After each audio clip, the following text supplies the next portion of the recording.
जरा इन तस्वीरों को ध्यान से देखिए।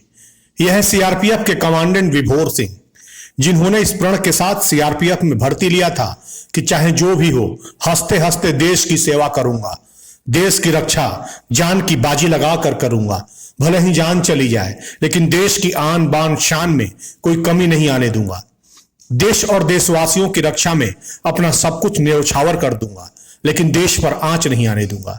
जिस संकल्प के साथ विभोर सीआरपीएफ में आए, उस संकल्प को उन्होंने पूरा भी किया और उसी संकल्प को पूरा करने में विभोर ने अपनी जान की बाजी लगा दी और आज वो जिंदगी की जंग लड़ रहे हैं। लेकिन अब उनकी सुध लेने वाला कोई नहीं। विडंबना है कि जिस देश में राष्ट्रवाद की घुट्टी पिलाकर वोट बैंक की राजनीति की जाती है, जिस देश में सेना को मोहरा बनाकर सियासत की रोटी सेंकी जाती है, सरकारें सत्ता में आती हैं, उसी देश में सेना और उनके जवानों को भुला दिया जाता है। जो जवान देश की रक्षा के लिए अपना सब कुछ न्यौछावर कर देते हैं, उनके और उनके परिवार की रक्षा करने वाला कोई नहीं होता। और कुछ ऐसा ही हुआ है बिहार के कैमूर जिले के लाल विभोर सिंह के साथ।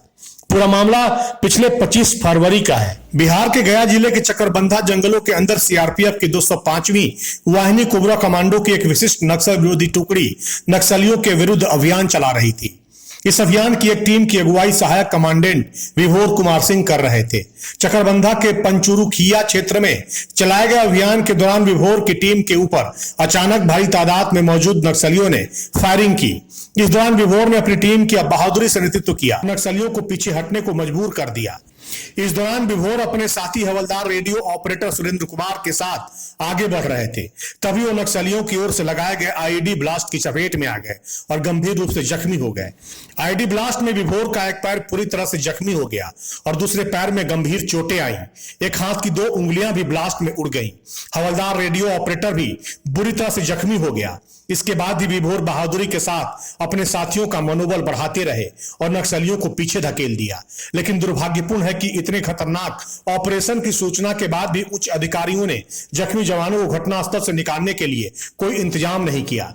घटना के कई घंटों बाद भी मौके पर पहुंचा हेलीकॉप्टर मौसम और उड़ान संबंधी निर्देशों का हवाला देकर उड़ न सका और मजबूरन विभोर और उसके साथी को गया मेडिकल कॉलेज ले जाया गया, जहां बेहतर सुविधाओं के अभाव में उनका सिर्फ प्राथमिक इलाज किया गया। और अगले दिन सुबह 11 बजे एयर एम्बुलेंस से दोनों घायलों को एम्स ट्रामा सेंटर दिल्ली ले जाया गया, जहां उनका इलाज जारी है। इलाज में देरी और लापरवाही के कारण बढ़ते संक्रमण की वजह से विभोर के दोनों पैरों को काटना पड़ा। ब्लास्ट में विभोर पैर के साथ एक हाथ की 2 उंगलियां भी गंवा चुके हैं और दिल्ली के एम्स में जिंदगी की जंग लड़ रहे हैं। दुर्भाग्यपूर्ण यह है कि अभी तक न किसी नेता ने और न ही मीडिया ने विभोर सिंह की सुध ली है। विभोर का परिवार अब न्याय की आस में बैठा है। पत्नी की गोद में बैठी 4 महीने की बेटी को ये पता नहीं कि उसके पिता के संग क्या हुआ। माँ बाप की आंखों के आंसू सूख नहीं रहे। हेलो एवरीवन, मैं बिल्कुल ठीक हूँ, टेंशन की कोई बात नहीं है। आईडी लगभग 5 बजे ब्लास्ट हुआ था और दोनों लेग जो हैं एंकल के नीचे से लॉस्ट हो गए हैं, तो प्रोबेबली एम्प्यूट हो जाएंगे, बट जान बच गई, यही बहुत बड़ी बात है। इतना कुछ हो जाने के बाद मतलब उनके हाथ से राइफल भी नहीं छूटा था। बहादुरी के साथ सबके मतलब राइफल चलाते रहे। उनको पता भी नहीं था कि पैर मतलब उनका इतना कुछ हो गया है। और फिर भी चॉपर इतने मतलब लेट से आता है, 30 घंटे बाद आया चॉपर। अगर चॉपर समय पे आता तो थोड़ा कम होता ना उसी। तो ये व्यवस्था के ऊपर गंभीर सवाल। हाँ, एक वीरांगना जो असिस्टेंट कमांडेंट की धर्मपत्नी रितु ने दागा है और आप एक बहादुर महिला हैं, आप उनकी पूरी चर्चा कर रहे हैं कि देखिए वो उसके बावजूद भी जो डटे रहे। 5 बजे की घटना है। हाँ। उस टाइम मुझे पता चला कि मतलब थोड़ा सा चोट आया है।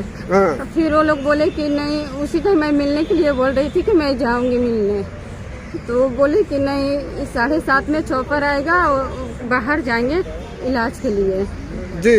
तो हम ये सोचकर कि चलो चॉपर आएगा वो चले जाएंगे, हम सुबह जाकर मिल लेंगे। तब तक पता चलता है कि पूरी रात वहीं बितानी पड़ी उनको और सुबह में भी काफ़ी लेट 11 साढ़े 11 में चॉपर आया, पूरे 23 घंटे बाद आया। इतना कुछ होने के बाद भी मतलब थोड़ा किसी को नहीं लगा हाँ समय पर चॉपर लाएं, उनको मतलब ले जाया जाए कि सही ट्रीटमेंट हो सही समय पर। तो थोड़ा कम होता इन्फेक्शन या कुछ भी। बेबी इतनी कितने छोटी बच्ची है 4 महीने की।